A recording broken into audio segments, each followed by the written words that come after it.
When it comes to discussing diabetes, especially online or on social media, a lot of the conversation revolves around food, fitness, and mental health management as key pillars of good diabetes control, which of course they are. They are essential to good daily diabetes management.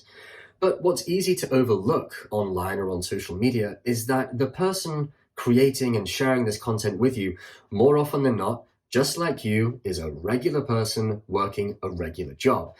And whether we like it or not, we spend a great deal more of our adult lives working than we do not working. We spend a great deal of time more, at least at work, if not now at the office, because most people are working from home, than we do with our families or our friends.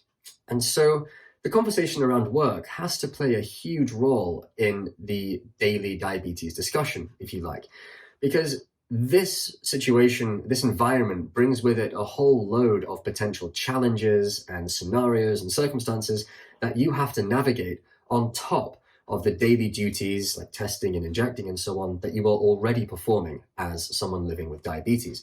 So I was curious to learn what a few of my fellow type 1s had gone through, their experiences they've had, the environments they're working in, and how they've learned to find confidence and control, often in high pressure, high performing environments where support and help aren't always as easy to come by as you might think, and certainly as you might hope. So today I'm joined by Abdullah Chang, who works for TikTok in Kuala Lumpur, and he has some very interesting stories to tell about his previous experiences, about the journey he's been on growing up with type 1 diabetes and working in different environments, and tips and advice that he has for anyone who feels that their diabetes might be holding them back in their career and how they should approach it if so. So I hope you find it as useful and as informative as I did. Please enjoy. Firstly, Abdullah, please just give us a quick introduction to yourself, when you were diagnosed, and kind of how that journey has been for you up until where you are today, and of course then what you do for a living. Sure. So I was diagnosed at the age of 9 with type 1 diabetes. It was quite, traumatizing, but at the end of the day, I was like, okay, I have this thing and there's no going around it. I just have to deal with it. So that was my attitude from the beginning. And I pursued, I continued my studies. I came to Malaysia to study architecture. So now I'm actually a part 2 graduate architect. Worked as an architect for a while, for about 2 years. I taught at a university for about 2 years. And right now I'm not doing that as a full-time job. I'm actually working at TikTok. Do you choreograph the dances? Is that it? Are you brainstorming all the crazy trends No, kids are doing right now? No, I'm actually like trying to control the things there, like managing the quality of the platform and things like that. Like I love architecture. It's still something I do on the side as a freelance thing. I take on a few projects on the side. But it comes back to the same thing that we are trying to discuss today about how sometimes, your work life can take over, your life in a way that you kind of forget that you have diabetes. And that was my life for the last 10 years almost, with the studies, with the work, with the career growth.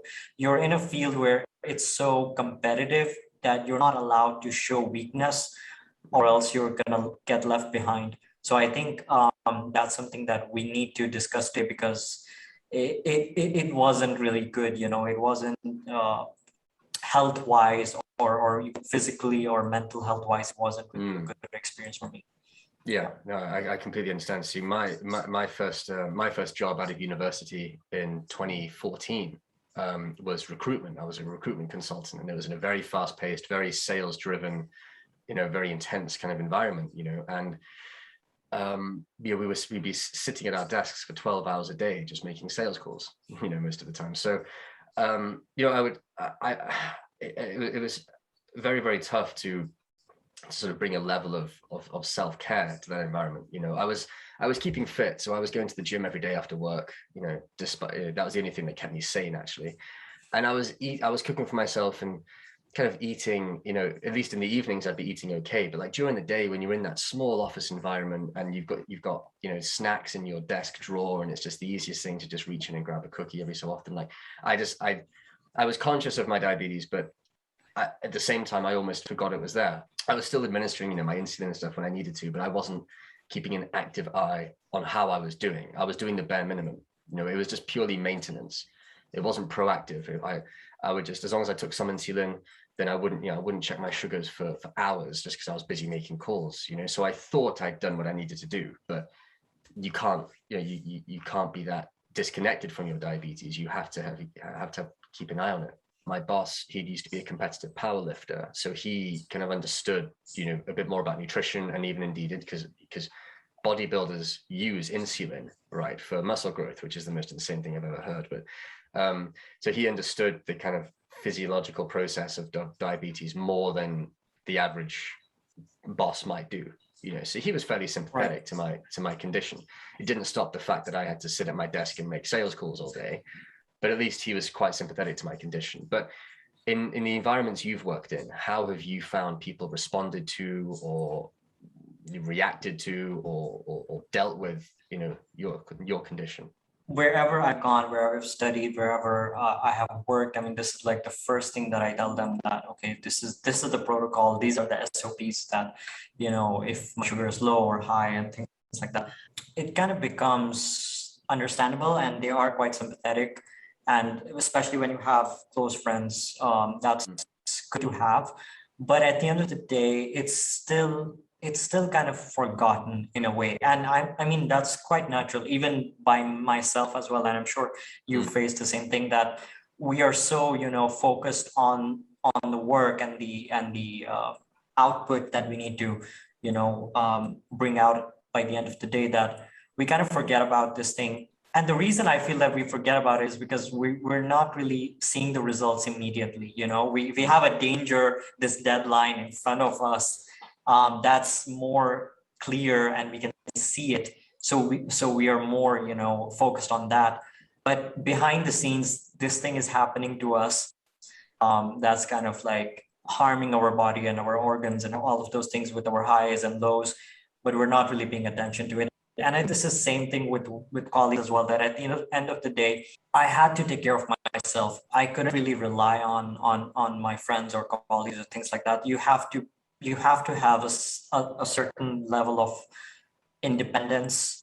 And I think that is something that's quite important, because we don't really understand how independent, what is the meaning of independence. We see all these other people working and things like that, and we think that's independence, but our definition of independence is something completely exclusive for us. We are truly walking a tightrope every single day, and often we might find, if you bring it back into the work context, what many of us might find is that we're erring on the high side of that tightrope, so we'd rather, as you said, so when you've got deadlines, when you've got a high pressure environment, when you've got tasks that you need to focus on, then you might just take a bit of insulin based on your morning snack, and then just forget about it, and just assuming you've done the right thing, but you don't check. And especially for me, when I was doing finger pricking, different now I think with CGM, because it's much easier to check, but before, with finger pricking, take your morning, have your morning snack, and then just take your insulin, and just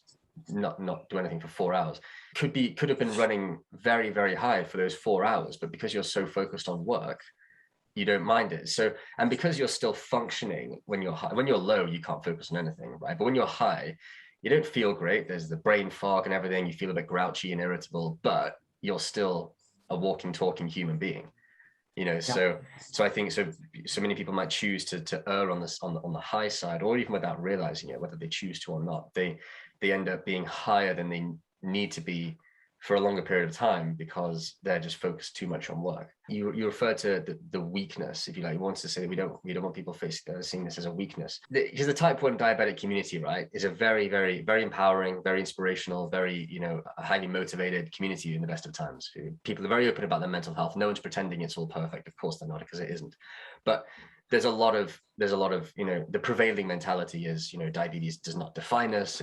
It's not a disability. It doesn't stop us doing anything. Completely true. However, we have to acknowledge that we are living with a condition which is pretty debilitating at the best of times, and like it is It causes horrific mood swings. It causes, you know, lack of concentration. It causes a lot of things which really interfere with good performance, whether that's at work or in the gym or whatever it might be. So while, you know, objectively diabetes does not stop you doing what you want to do if you want to do it, there's a lot more that we have to go through to get to that point where we can do it as well as anybody else, you know. So in a way, I think we have to embrace that weakness, because we have to acknowledge it as such. And seeing it as a weakness does not mean you're weak, you know, but it is acknowledging and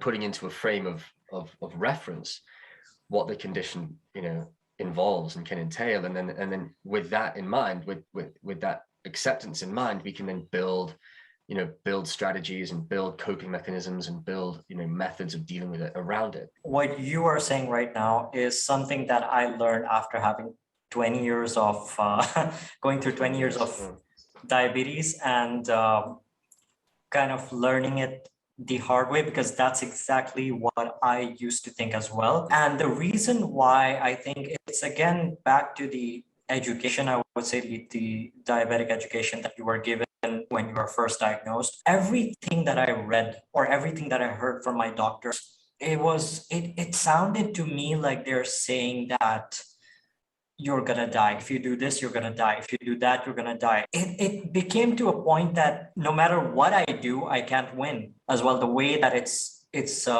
explained to you when you are first diagnosed. So the idea here is that when you have that wrong impression, you can go either one of two ways.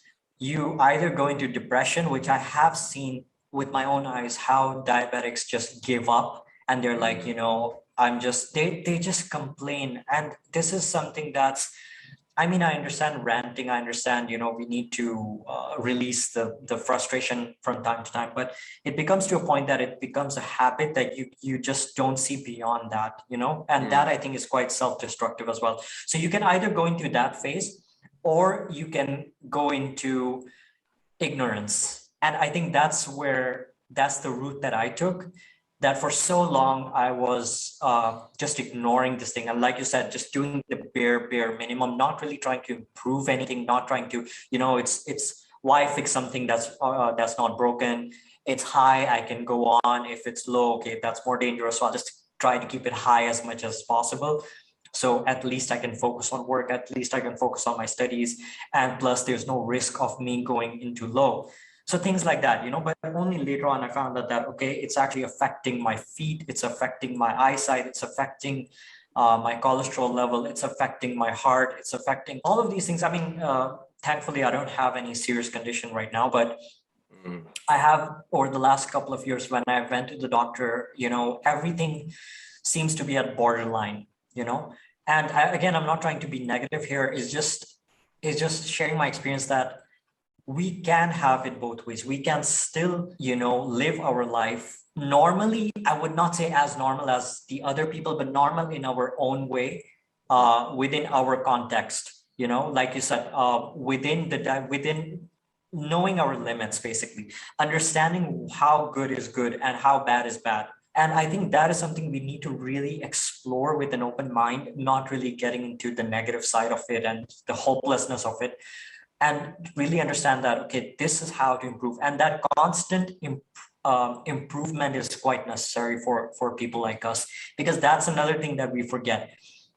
Even for myself, I've been quite careless. I've just been going to my endocrinologist maybe once a year, once in 2 years, which is really bad. Actually, I should be going at least once in 6 months, every 6 months. And the reason why I haven't been going, I mean, I didn't go. Sometimes there were times I didn't go. In 3 years, I didn't go. I didn't even visit, maybe once or twice. The reason why you think like that is because, you know, oh, you're fine, you're alive, you're still eating, you're still injecting. So what's new, you know? But that's the wrong perception that most diabetics, I feel, that they have, that we go to the doctor when things get really, really bad.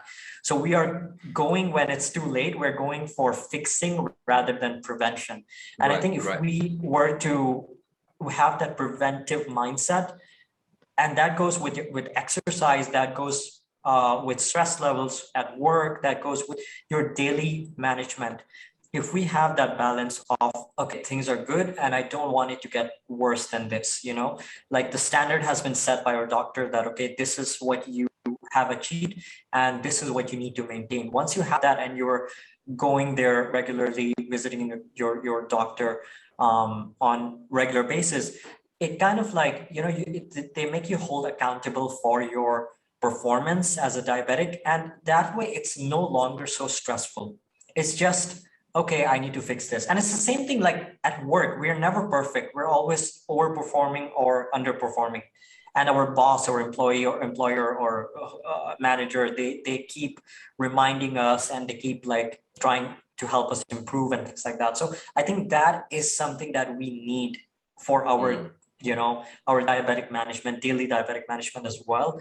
And that's something that I feel that we don't give enough attention to. So bringing that then into the work environment, and sort of when it comes to dealing with, maybe not just your colleagues, but your boss, when we know how our moods can swing with our sugars. We know how or the dreaded hypo hangover might mean that you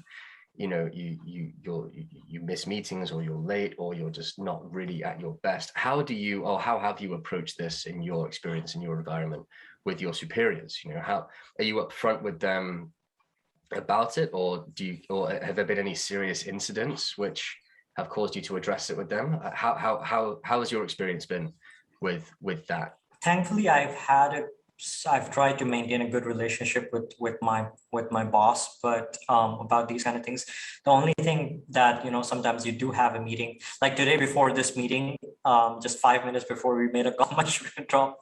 Right, my sugar level just had a drop, so I just had a quick coffee. So I think that is something that we need to see before we get into the workplace as well. That's actually one of the reasons why I left my previous job where I was teaching. I love teaching, I enjoy it, but the environment had become so hostile for me that we would at times have had to be in meetings or standing in meetings for 4 hours straight. They would not even let us move from our place, and kind of like interrogation thing going on.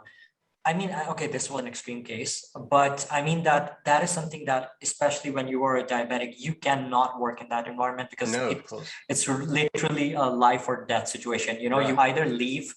You either leave the place, the conference room, and get fired, or you just stay. Okay, maybe it's gonna end soon, maybe 10 more minutes, maybe 5 more minutes. I can go through that for 5 more minutes.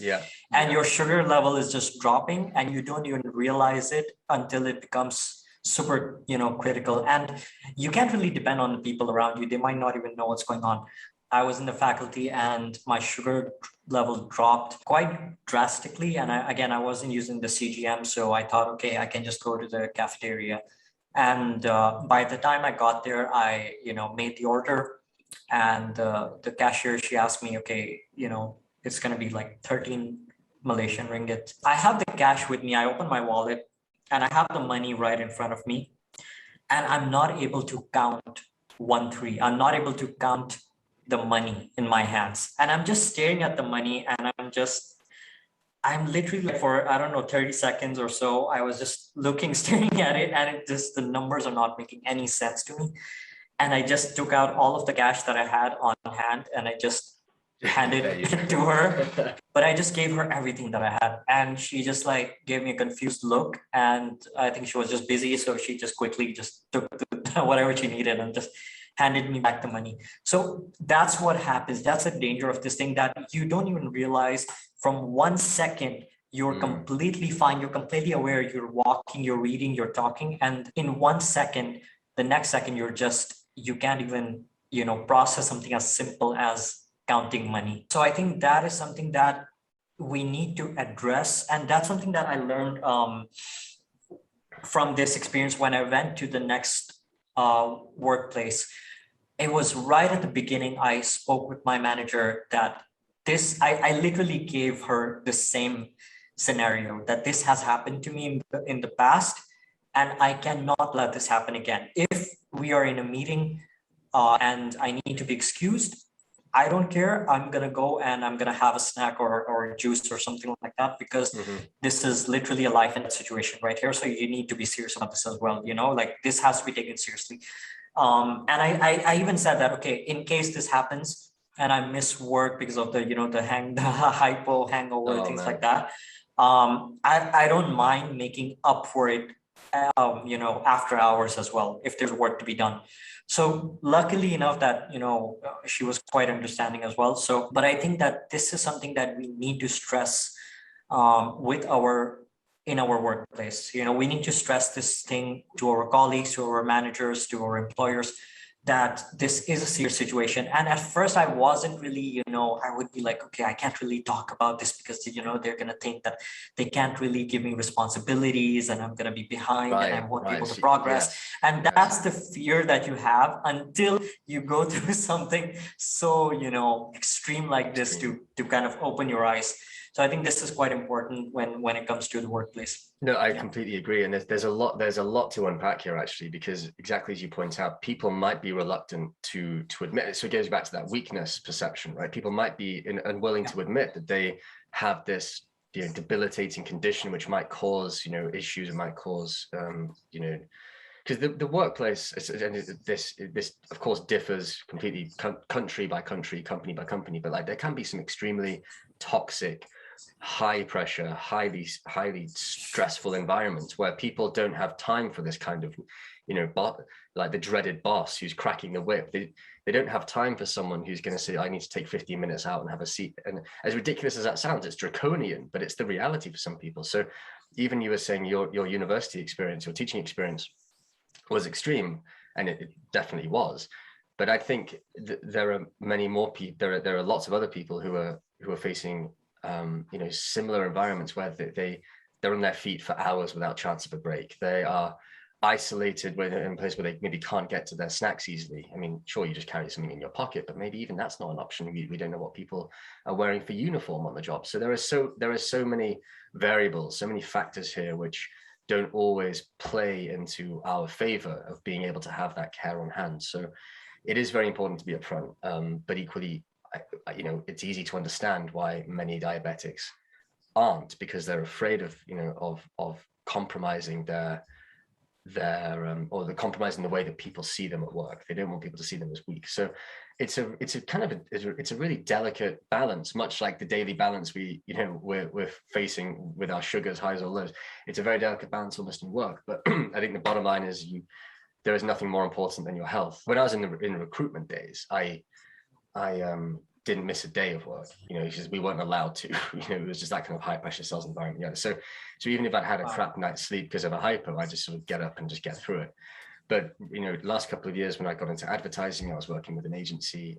There was a couple of mornings when I was paralyzed by the hypo hangover. You know, I'd had like a serious low in the middle of the night, and I'd woken up to treat it, and I'd gone way over. I'd gone into my kitchen and destroyed it, you know. So I'd wake up with an extreme high sugar levels, and then I'd just, you know, stay in bed. Like, there's no way I can pick myself up and drag myself into the office because I'm just going to be useless. You know, I'm no good to anyone in this condition. And then I just go and tell HR that, you know, hey, sorry, issues with my blood sugar. And they're always very understanding, but I don't know, at the beginning, certainly when this started becoming an issue, or an issue I noticed for the first time, I was pretty embarrassed by it, to honestly, because it just doesn't, because to someone living without diabetes who don't have to think about their glucose levels, saying something like, oh yeah, sorry, I had to stay in bed because of my high sugar levels or whatever, it just doesn't sound real. You know, like, it sounds like you're making excuses. It sounds like, oh, here we go. He's pulling the diabetic card. Yeah. You know, like, and honestly, I've done that once or twice. Like, I will admit that, like, I probably could have gone to work and I was like, oh, you know what, low blood sugar, high blood sugar, low blood sugar. And so I admit I've abused the system. I have pulled the diabetic card once or twice, but at the same time, there are so many occasions where I could have done and I haven't. You know, I have sat through meetings, like either raging high or getting very, very low, but I've been like, you know, I'm just gonna get through it and just 20 more minutes, then rush into the pantry to get sugar or whatever. So, you know, I'm not I'm not too ashamed about playing the diabetic card when I didn't quite need to, because there are so many occasions when I should have played it and didn't, you know. But you're right. It's just like, oh, here they go. It's like it seems like such a convenient excuse for us. I've missed calls with CEOs. I've missed meetings, and I just had to say, hey, I'm really sorry. It was blood sugar kind of thing, or diabetes, or whatever it was. They're kind of understanding, but I'm always very anxious, or I'm very worried about what they're really thinking. Unless they have a family member, unless they have any real personal experience with the condition, can they really understand that that the sugar thing really is bad enough to warrant, you know, missing important calls or whatever? Like, does it really debilitate you that much? And the reality is it does. Whether it's not being able to process, you know, counting cash at the low end, or whether at the high end when your sugars are high and you just feel utterly terrible. Blood sugars are sucking the moisture out of your eyeballs.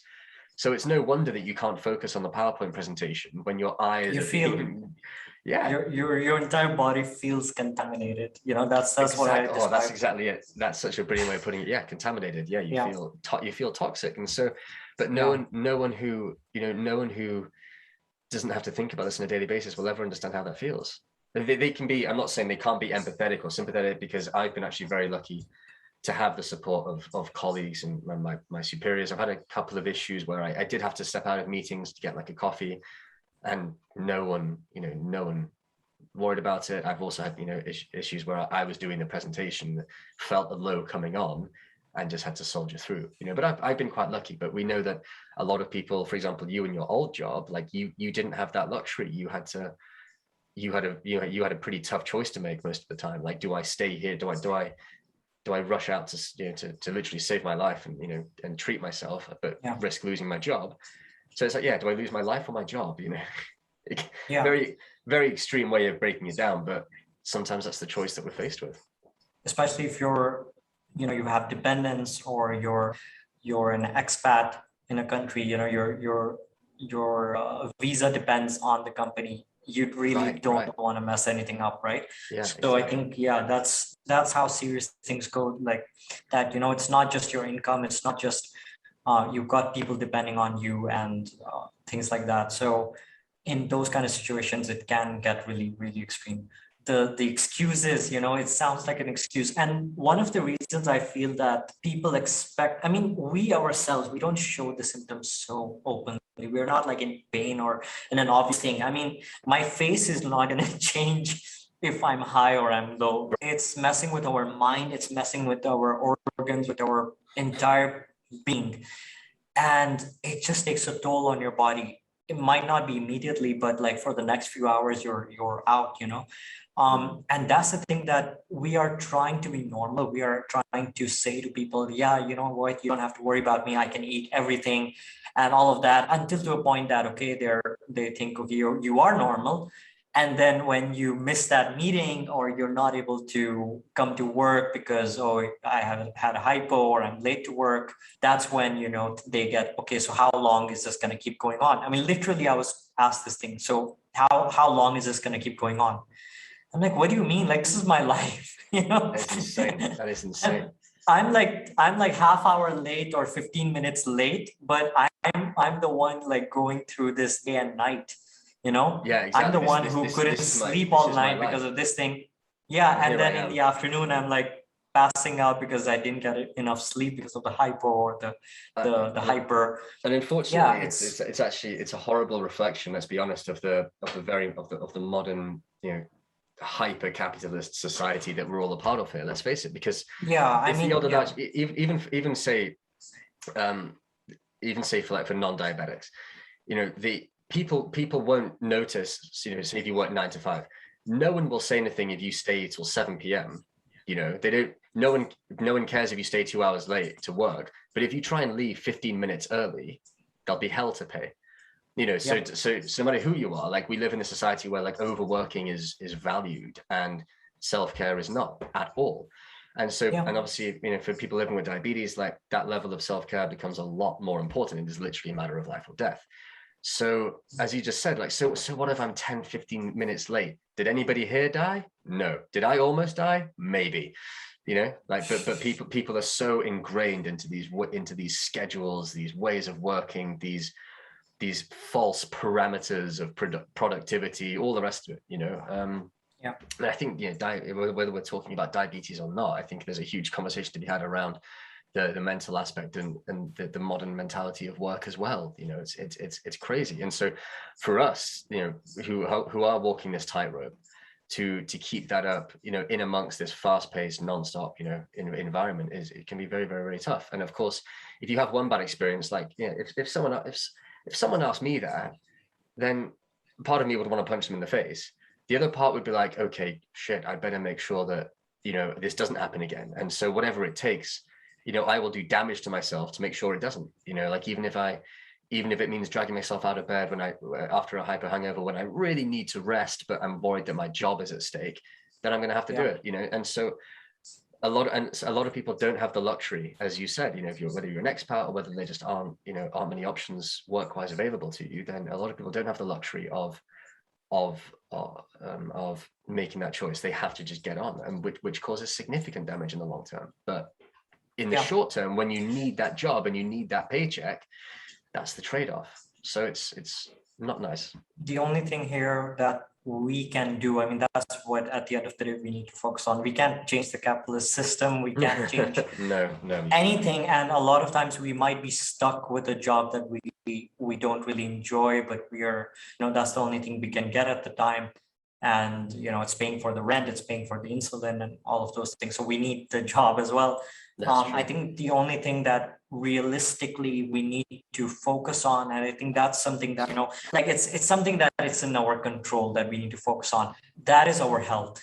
That's no matter what happens, you know, we could be a bit behind somebody else, or we don't have to be in front all the time. We don't have to be the best at everything at all times. If it means us to be burnt out, if that means us to have, you know, to damage ourselves, we need to somehow, you know, get adapted to the environment that we're working in and work around it in a way that doesn't cause us harm, you know, minimize the harm that we have. And a lot of times, I will say this for myself, every time I go to my doctor, I learn something new.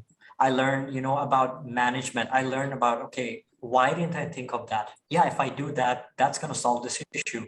Yeah, and that's the thing. We need to really find a good doctor for ourselves. I think that's another thing that people complain about. Oh, my doctor isn't that good. Then just Google, you know. Yeah, I probably do one. The best doctor in the city. That's a very interesting topic, which I'd love to to come back and talk to you about separately, because you know, I'm sure our experiences in care, you know, differ because and also have a lot because in a lot of times, exactly, because a lot of times our perception of what we are doing might be, you know, correct to us, but they can always see a third person, especially like a professional, can see that, you know, how you can work within your environment to minimize the damage, right? And this is something that we need to do on our part, like as a controllable variable. All that work that you're working towards, all that skill that you're building, that career growth and whatever you're working towards, it's just gonna, you know, come crashing down without you even realizing, without warning. So I think this is something that we really need to, as diabetics, we need to focus on. So there's no point going after this high flying, high performing, you know, so you have a career at the expense of your health, because at the expense of your health, at the expense of your health, yeah. Like so have the building blocks in place, basically. So like there is just because no matter what the salary is, no matter what the job is, no matter where you're working, like there is nothing as valuable or as important as your health. And so even if you do sacrifice, you know, your daily care and your management, you know, for the sake of getting ahead in your career, you're just doing almost double the damage, because you're doing the damage to yourself, and there is no way that ends up well for your career either, because when it all comes crashing down, you'll think, for what?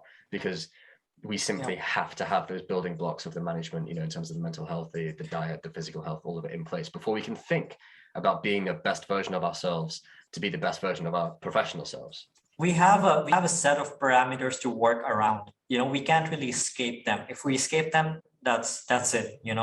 So we can still be the best. We can still work towards. I've seen world star, superstar, sportsmen and actors and all of these like professionals who are at the top of their industry, and they are type 1 diabetics. They're doing it. My point here is that don't think that's impossible. We need to more think that, okay, how do we manage it without killing ourselves, like literally killing ourselves? So I think that's the thing that we forget about, and we just ignore it, and we're just trying to, because it's convenient to do so, because it's not always the easy choice. I think there's a lot in there that a lot of people will be able to relate to. And so hopefully anybody who is watching, I hope you feel a little bit less alone, having heard Abdullah's story and how he's dealt with some pretty extreme circumstances and situations in the work environment, like happens to the best of us.